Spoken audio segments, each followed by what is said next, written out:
अस्सलामु अलैकुम वरहमतुल्लाहि वबरकातुहू। नए साल का तालीमी सिलसिला शुरू हो चुका है। छुट्टियों के बाद अब स्कूल्स खुलना शुरू हो गए हैं। कुछ स्कूल खुल चुके हैं, जो नहीं खुले हैं वो भी बहुत जल्द इंशाअल्लाह खुल जाएंगे।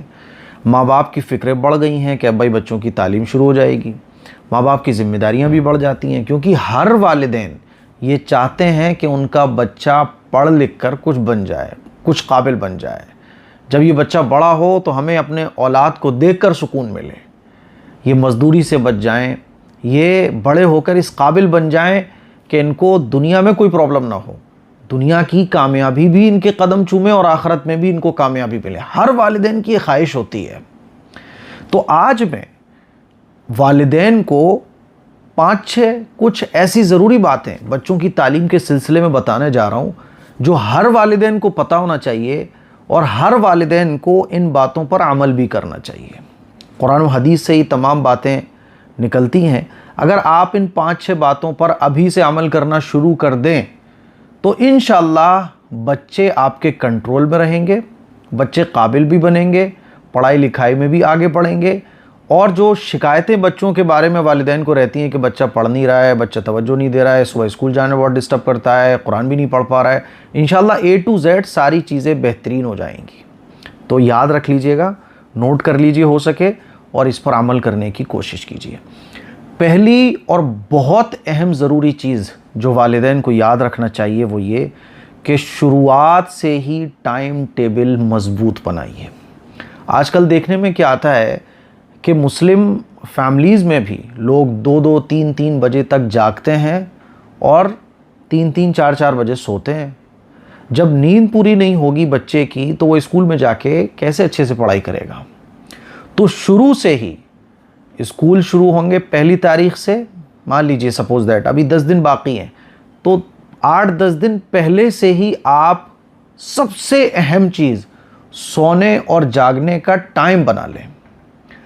सोने और जागने का अगर आपने टाइम बना दिया तो आप ये समझ लें कि आधी प्रॉब्लम्स आपकी सॉल्व हो गई, आधे मसले आपके हल हो गए बच्चे की तालीम के सिलसिले में। बच्चे की जब नींद पूरी होगी वो स्कूल में भी फ्रेश फील करेगा, और जब बच्चे की नींद पूरी नहीं होगी तो उसका सर भारी रहेगा, मम्मा सुस्ती आ रही है, स्कूल जाने का मन नहीं कर रहा है।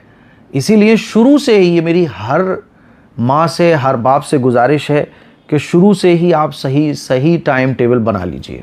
रात में जल्दी सोना और सुबह में जल्दी उठना, आप बच्चे की आदत बनाइए और बच्चे की आदत आपसे बनेगी। वालिदैन क्या चाहते हैं कि हम तो जागें लेकिन बच्चा सो जाए, पॉसिबल नहीं है। 10 बजे के बाद, इशा की नमाज़ पढ़ने के बाद और थोड़े बहुत कामों से जब आप फारिग हो जाएं, जल्दी सोने की आदत बनाइए और बस मोबाइल यूज़ करना बंद कर दीजिए, बच्चों को सुलाइए, ख़ुद भी सो जाइए ताकि आप सुबह जल्दी उठें।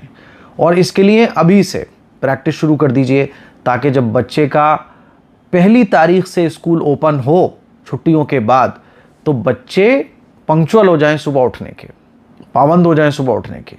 होता क्या है कि जब तालीमी साल का शुरुआत होता है, यानी तालीमी साल अभी नया नया शुरू हुआ है, स्कूल नया नया ओपन हुआ है छुट्टियों के बाद, तो बच्चे भी कह रहे होते हैं अरे अम्मी वहाँ तो अभी ऐसी पढ़ाई चल रही है, अभी तो टीचर भी नहीं आ रहे हैं, ये भी नहीं हो रहा है, वो भी नहीं हो रहा है ना। तो हम लोग भी सुस्ती में आ जाते हैं, क्योंकि 1.5-2 महीने की ये जो छुट्टियाँ होती हैं इसमें बच्चों के अंदर भी सुस्ती आ जाती है। तो क्या होता है कि चल ठीक है कल चले जाना, 2 दिन बाद चले जाना। अभी हमारा जब बच्चों का तालीमी सिलसिला शुरू हुआ ईद उल अज़हा के बाद, तो 4 दिन तक बच्चे बहुत कम, ना के बराबर। अब बच्चे आना शुरू हुए हैं, कोई 4 दिन बाद आ रहा है, कोई 5 दिन के बाद आ रहा है। तो बच्चों के अंदर से इस सुस्ती को ख़त्म करवाइए आप। इसलिए शुरुआत से ही टाइम टेबल बनाइए, सिर्फ उठने जागने का नहीं, स्कूल जाने का भी। बिला वजह बच्चे की छुट्टी नहीं होगी, सुस्ती की वजह से छुट्टी नहीं होगी। सख्त बनिए तालीम के सिलसिले में। और सख्त का मतलब क्या है, ये नहीं है कि डंडा लेके आप बच्चे के पीछे चलना शुरू कर दें। सख्त होने का मतलब ये टाइम टेबल बना दीजिए कि बस बेटा स्कूल जाना है, सुस्ती की वजह से स्कूल की छुट्टी नहीं होगी। आज अगर हम किसी काबिल हैं तो उसकी वजह यह है कि हमारे वालिदैन ने हमारे साथ टाइम टेबल बनाया, पढ़ाई के सिलसिले में कोई नरमी इख्तियार नहीं की।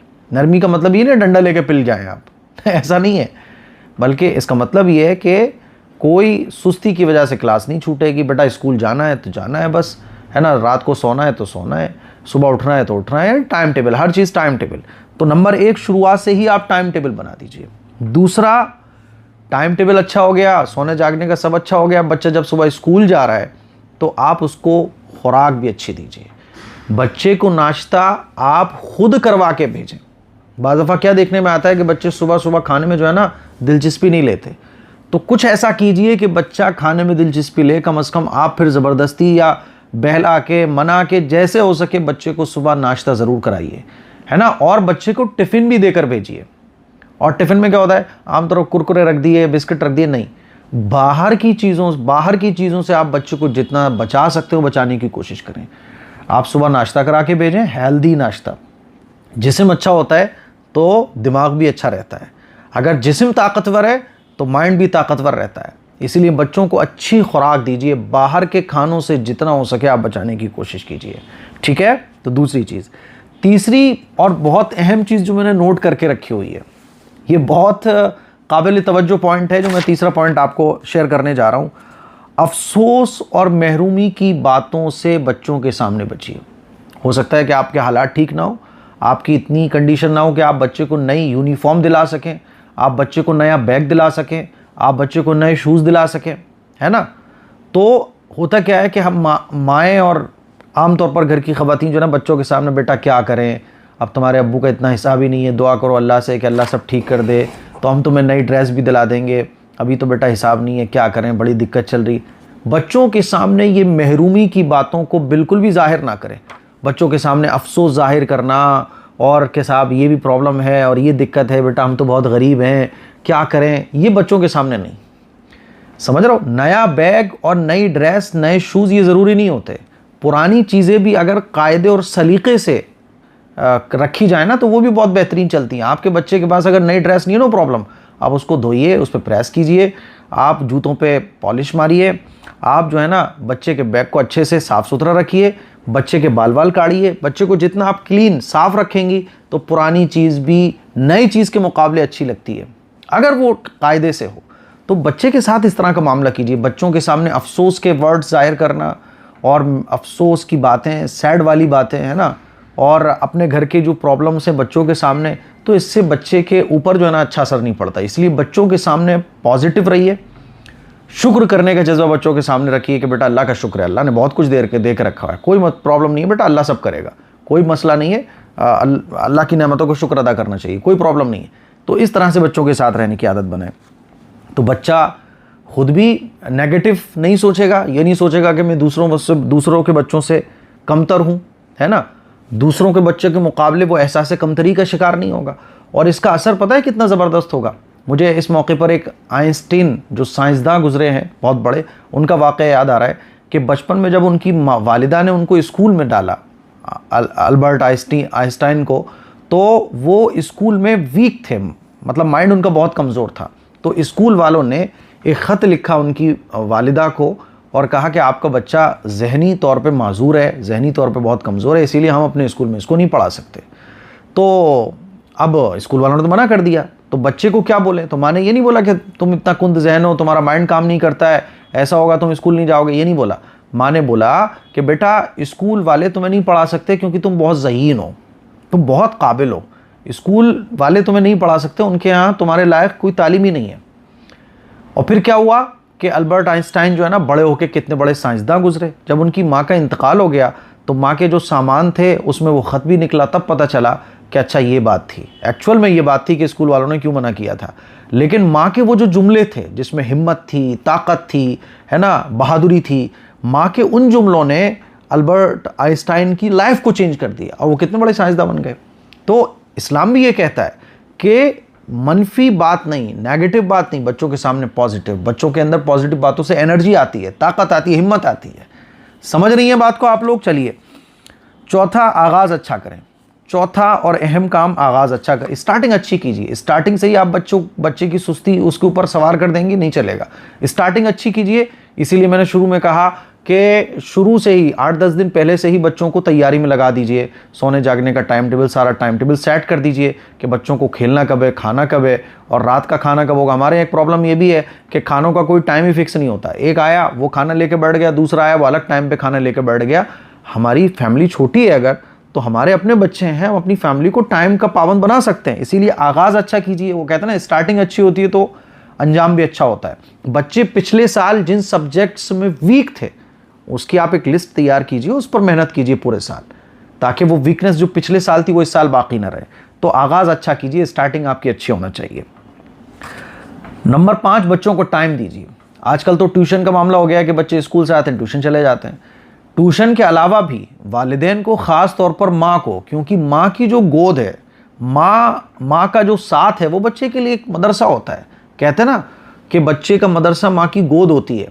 तो माँ जो है ना, बच्चों को टाइम दे, तकरीबन आधा पौना घंटा रोज़ाना अपने बच्चों को दीजिए, बिठाइए अपने सामने, मोबाइल को साइड से कर दीजिए और बच्चों से पूछिए, बेटा आज क्या पढ़ा तुमने, निकालो कॉपी किताब, बच्चों के साथ पढ़िए, बच्चों के साथ बच्चा बन जाइए थोड़ी देर के लिए, खेल खेल में एंजॉय करते हुए बच्चों को सिखाइए। बच्चों की तरबियत कोई मामूली चीज़ नहीं होती है। बच्चों की तरबियत स्कूल वाले नहीं करेंगे, ट्यूशन वाले नहीं करेंगे, बच्चों की तरबियत आपको खुद करना पड़ेगी, और उसके लिए बच्चों के साथ आपकी बॉन्डिंग अच्छी हो। तो इसीलिए 1 घंटे रोज़ाना बच्चों के साथ बैठिए और बच्चों के साथ जो भी उन्होंने, बेटा आज तुमने क्या किया, कोई अगर गड़बड़ लग रही है तो स्कूल वाले से कंप्लेन कीजिए। समझ रहे हैं बात को। नंबर 6, बहुत अहम, दीनी चीज़ों की फ़िक्र बच्चों की कीजिए। आप सुबह जब बच्चे को उठा रही हैं, फजर में मत उठाइए, स्कूल के टाइम में उठाइए, बच्चे तो छोटे होते हैं। स्कूल टाइम में जब आपने उठाया तो उठा के सबसे पहले बेटा नमाज भी पढ़ लो, तो बच्चा नमाजी भी बनेगा, उसे पता चलेगा कि मुझे नमाज पढ़ के फिर स्कूल जाना है। जब बड़ा होगा तो इंशाल्लाह फजर का आदी भी हो जाएगा, धीरे धीरे करके फजर की नमाज भी पढ़ना शुरू कर देगा। दुनियावी तालीम के साथ साथ बच्चों की दीनी तालीम की फ़िक्र कीजिए। आपका बच्चा स्कूल से आया, ट्यूशन चला गया, आपने भी अपना टाइम स्पेंड कर दिया बच्चे के साथ, अब बच्चे को पारा पढ़ाने आप किसी मकतब में भी भेजिए, अच्छे मकतब में भेजिए। 1 घंटा रोज़ाना बच्चा कुरान मजीद पढ़ने जाए और ऐसे माहौल में जाए कि जहाँ का माहौल अच्छा हो, है ना। अच्छा मकतब का चुनाव कीजिए। दीनी चीज़ों पर बच्चों को बचपन से ही अमल कराइए। सुन्नत के मुताबिक खाना, सुन्नत के मुताबिक पीना, बच्चों को अमली तौर पर सुन्नत पर अमल करने सिखाइए, और इसके लिए ज़िम्मेदारी बढ़ जाती है वालिदैन की। वालिदैन खुद सुन्नत पर अमल करने वाले बने। घर का माहौल बदतमीज़ी वाला ना हो, जी जनाब करके बात करने का माहौल बनाइए, और गालियाँ बकने से बचिए। बच्चों के सामने गलत आदतों को इख्तियार करने से बचिए। अगर आपके गुटखा खाने की आदत है, बच्चे, अब आप बाप बन गए, जिम्मेदारी आपकी बढ़ गई, बच्चे के सामने आपको गुटखा नहीं खाना। आप माँ बन गई, अब आपकी जिम्मेदारी बढ़ गई, आपको घर में किसी से बदतमीजी से बात नहीं करनी है, अगर आप चाहते हैं कि आपका बच्चा काबिल बन जाए। तो ये कुछ बातें हैं, इस पर आप अमल करेंगे तो मैं गारंटी से कह रहा हूँ कि आपका बच्चा काबिल बन जाएगा। वरना आप बच्चे को स्कूल भेजते रहो, ट्यूशन भेजते रहो, इन बातों पर अगर आप अमल नहीं करोगी, नागा पे नागा बच्चे की हो रही हैं, उन चीज़ों पर अमल नहीं हो रहा है, तो आपका बच्चा कभी भी काबिल नहीं बन सकता, और आप वालिदैन होने की जिम्मेदारी भी फिर बखूबी अंजाम नहीं दे रहे हैं। तो वालिदैन होने की जिम्मेदारियों को समझिए। आप माँ हैं, आप बाप हैं, एक बड़ी जिम्मेदारी आपकी औलाद की आपके ऊपर है, इसको समझिए और बच्चों की तरबियत की फ़िक्र कीजिए। दुआओं की गुजारिश है। मेरी ये बातें कैसी लगी कमेंट करके ज़रूर बताइएगा। अस्सलामु अलैकुम वरहमतुल्लाहि वबरकातुहू।